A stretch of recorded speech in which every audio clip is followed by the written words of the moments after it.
Hello everyone and welcome back to another video from Gameplay Classic. In this video, I'm going to show you how to sign up and create a new account on the Destiny 2 game. So let's get started right away. First of all, open up your web browser and then in the address bar type in bungie.net and press enter. You will now be taken into the Bungie website, which is the developer of the Destiny 2 game. Now just click on Destiny 2 and now you will see the My Account option. Once you hover over to this, click on the Join Up button and now you can choose your platform. Just click on your respective platform and now this will take you into the login as well as the sign up portal. You can create a new profile or link an existing one.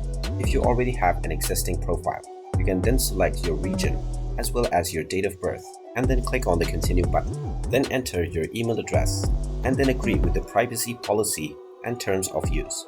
Finally, click on the create profile button and now you will be signed up to your newly created account on the Destiny 2 game right away. And there you have it.